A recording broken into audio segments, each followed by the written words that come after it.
de la plaine et les zones un papier du compte public.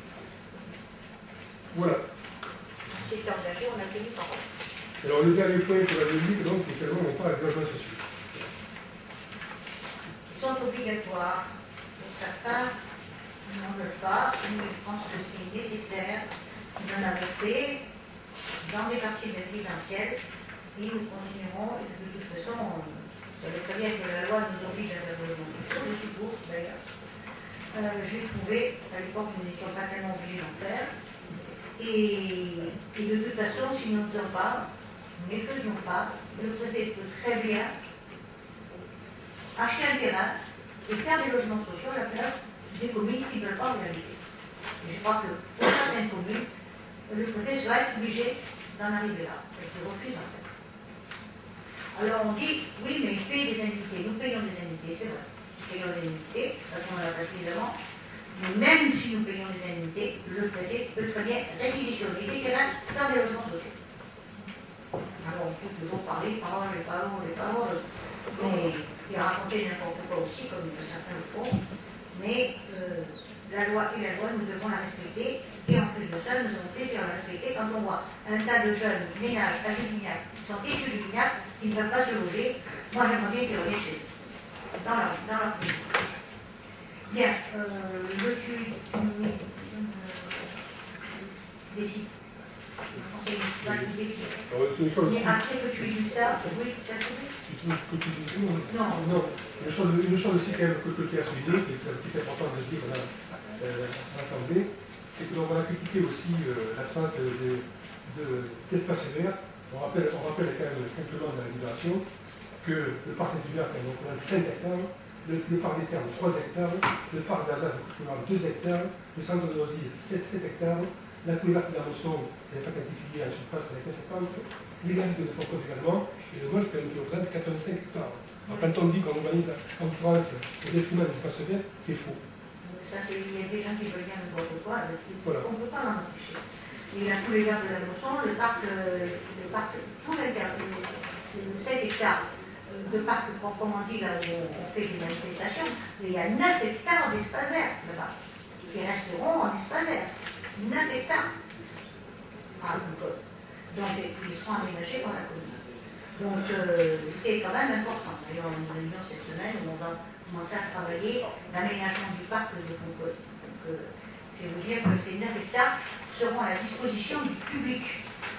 Ils n'ont pas une propriété privée. Ils seront à la disposition du public et de tout public. Parce que on se dit, on est en projet de quoi, c'est bien. Comme c'est un espace public, tout le monde peut y venir, à condition qu'il soit respectueux des installations. Et de la nature. Alors, pour terminer donc la libération, il faut donc louer ceci, vu le projet PLU, vu la totalité de ces constatations, notamment le registre des observations publiques et le compte rendu des réunions du groupe de constatation. Vu les bilans de constatation proposés par Mme le maire à la libération du conseil municipal, décide, article 1er, d'approuver les bilans de la constatation ci-dessus, exposé par Mme le maire. L'article 2, d'approuver le projet de PLU de transmettre pour avis aux personnes publiques associées, qu'on appelle les PPA, et aux personnes publiques associées, les PPC. L'article 3 demande à Mme le maire de poursuivre la procédure de révision du poste et de transformer sa transformation en PLU et d'organiser la réception des avis des personnes publiques associées et des personnes publiques consultées, l'enquête publique préalable à l'approbation du PLU. L'article 4 dit que le dossier qui sera mis à l'enquête publique comprendra d'une part les avis des personnes publiques associées et des personnes publiques consultées sur le projet du PLU, d'autre part l'entier dossier de constatation et la présente libération arrêtant le bilan de la constatation. Et l'article 5 enfin, la présente libération sera affichée pendant un mois. Donc le conseil municipal est appelé à juger. Je reviens aux escalaires, c'est un scandale quand on écrit des dossiers pareils qu'on voit aux escalaires de Génial. Les garrigues à la portée de tous, juste à côté, les portes de Mosson, il faut demander plus. C'est magnifique ce que nous avons comme patrimoine. Et puis on dit manque d'escalaires à Génial. C'est pas pensable. Pas pensable. Ça fait rire parfois, parce que c'est tellement grand que ça devient visible. Enfin, je trouve que c'est dommage pour les personnes qui se permettent de dire ce genre de choses. Ça, c'est pas. S'ils ont envie de penser, c'est pas de l'empêcher. Enfin, quand les gens lucides voient ça et entendent ça, ils rigolent. Ne soyons pas ridicules quand même. Bien. Qui veut prendre la parole? Monsieur Blancheron, attendez, je lance le débat. Bon, personne ne veut prendre la parole sur le plus. Bien. Monsieur Blancheron, vous avez le droit. Madame le maire. Donc la délibération que vous proposez de voter aujourd'hui est d'une importance capitale pour le futur de Juvignac. Elle va déclencher un développement du nombre d'habitants sans précédent. Ce développement risque de se faire dans la précipitation. Il va se faire sous la pression foncière et sous la pression de la promotion immobilière. Vous le savez bien, et les membres de la majorité de ce conseil le savent, certains s'en sont inquiétés à juste titre lors de la présentation officielle du projet de la ZAC de Connelle, ici même, le mois dernier. Ce développement va donc se faire au détriment d'un large consensus que l'on pourrait attendre dans le cadre d'une concertation. Tous les habitants de Juvignac sont concernés par les conséquences de l'accueil de plus de 5000 habitants dans les 10 ans à venir. Ces conséquences sont multiples sur la circulation routière, sur les embouteillages, sur le cadre de vie, sur l'environnement et sur les équipements. Malheureusement, ce développement se vit parfois au sein de la commission urbanisme comme une fatalité liée aux normes fixées par le schéma de cohérence territoriale de l'agglomération de Montpellier qui date de 2006. Ce schéma préconise la construction à Juvignac de près de 350 nouveaux logements par an. Je posais donc la question sur nos possibilités de recours à cette exigence qui me semblait démesurée. Et votre adjoint aux finances me répondait, l'air abattu lors de la dernière commission, que voulez-vous, Juvignac est une banlieue.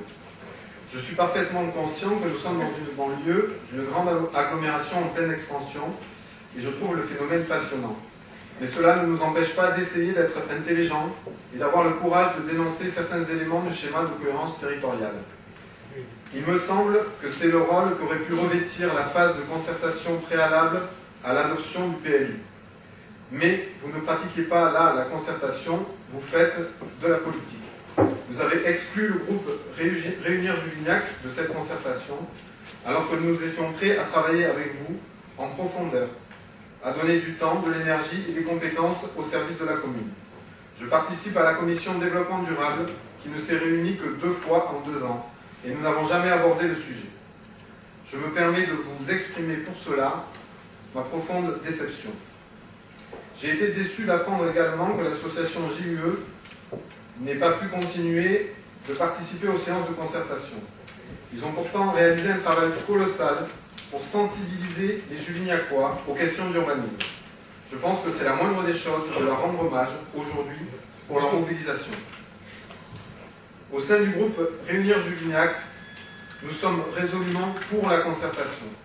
C'est pourquoi, Madame le maire, je vous propose à nouveau, comme je l'ai déjà fait par 2 fois, une collaboration active pour réfléchir avec vous et travailler avec vous sur les questions de développement de l'urbanisme. C'est un sujet tellement sensible qu'il doit dépasser le clivage politique. Je me demande aujourd'hui pourquoi c'est si difficile de s'associer entre nous sur ces questions.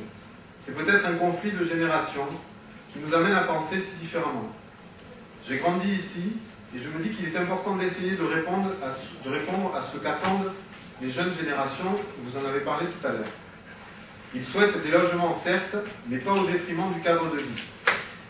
Et en replaçant les enjeux de la stratégie de développement durable au cœur du projet de PLU. L'éco-construction, les matériaux non polluants, les énergies renouvelables et les bâtiments basse consommation, les circulations douces, les façades végétalisées, les espaces publics qui créent du lien social, tous ces éléments sont une partie seulement de ce qu'attendent les jeunes générations. Impliquer la population dans un grand projet pour le développement urbain de notre commune, en suscitant la participation active de toutes les catégories d'habitants, c'est un objectif que nous pourrions poursuivre ensemble pour le transmettre ensemble de génération en génération. Il me semble que ce n'est pas le cas aujourd'hui et nous sommes prêts à relever le défi avec vous. Je vous remercie, M. Plancheron, mais je vais quand même relever certaines choses dans la courtoisie que j'aime bien qu'on respecte ici, puisque vous avez été très content. Le nombre d'habitants, quand vous dites le SWOT de Montpellier, le schéma de cohérence territoriale, Sachez que Gwenel, on nous l'a imposé. À l'époque, la famille de Bonnelis ne voulait pas vendre, mais on nous l'a imposé dans le SCOT. Parce que nous ne faisons plus ce que nous voulons. On nous impose. Donc Gwenel n'avait pas été prévu au départ par nous pour faire partie, si vous voulez, de l'aménagement urbain de Juvignac. Et ça nous a été imposé. Ensuite, les héritiers de Bonnelis ont décidé de... Les héritiers, plus exactement, c'est peut-être mon vérité, le fils n'ayant pas hérité de la propriété, ont décidé de vendre. Et elle ne voulait plus garder à charge tout ce domaine qui ne rapportait rien, et qui coûtait beaucoup d'argent qu'elle ne voulait pas entretenir. C'est elle qui nous dit d'ailleurs. C'est charmant pour certains.